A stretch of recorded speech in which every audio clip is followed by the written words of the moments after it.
Hey, welcome to the program. Good to have you with us here on the Coastal Daybreak here on the Talk Station and Sugar Talk with Dr. KG and Lucas of Lucas Research. And happy Halloween. Howdy. Howdy. She's got a cowgirl outfit on. Jesse. Yeah, so you're Jessie. That's right. You're Jessie from Toy Story. Yeah, I couldn't wear the wig though. Couldn't do too that. much. Couldn't The rock wig the was- wig, huh? The hat wouldn't fit if I wore the wig. All right. Now, does your staff go all out for this too? We're all dressing up. Yeah. We'll see. Yeah. We'll see what. Yeah, I'm going to be curious. I hope there will be some photos. That will go Yes, online. definitely. Yeah.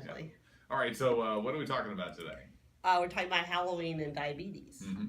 So Halloween's a great celebration for diabetes because if you want your sugar to go up, if you're having low blood sugars, this will get it up as far as all the candy. Yeah. So I think a lot of people have trouble with Halloween. First of all, if you have diabetes and you're a kid, you want to go trick-or-treating with everybody else. And if you're an adult, you have to buy candy for the other kids. Mm-hmm. So you want to prevent the blood sugar from going up, and you want to not gain a bunch of weight. I think adults have trouble with their weight gain too. Because if you have to take more insulin because you ate candy, that's going to make you gain more weight. Right. So you try to limit that. So my thing is buy the candy like the day before Halloween. Don't have it hanging around the house. Of course, I bought it 2 weeks ago, but I hid it from everybody. So if I find it wherever I hid it, I will give it all away. So give all the candy away. If you know the trick-or-treaters come from like 6 to 8, Yep. then Handfuls. we even counted. Yeah, the last few people give them all the candy. Don't have any candy hanging around. The other thing is to give other things besides candy. I don't know where we got into this candy being the only treat there is in the world. And a lot of people are having these teal pumpkins for people with allergies, and they're giving away other treats and gluten-free, peanut-free, but just don't give food. Mm-hmm. I mean, there's plenty of toys that are real cheap to give out, stickers. Any little balls, little books, things like that, glow sticks, things that are, not candy. Mm-hmm. So I think that's the best way to do that. But not everyone's doing that, and people will be upset sometimes. But sometimes the little treat, if you get something different at a house, then. We just cut out the lights and hide in the back room. And that's the other thing to do is just avoid Halloween, leave town, or No, but hide. but for parents of diabetic children, this is something that I would imagine this is a very difficult. As you said, they want to go out with their friends, and they're going to go door to door with their friends. So Right. no matter, they can't control what they get out of that. But how about controlling it once you get back home? I think controlling it when you get back home is important. So you have to tell them beforehand that it's fine to collect all this candy, but you can't eat it all at once. Mm-hmm. And so spread it out. If they get a whole bag of candy, do one candy at supper every night, and that's all. At the end of the meal.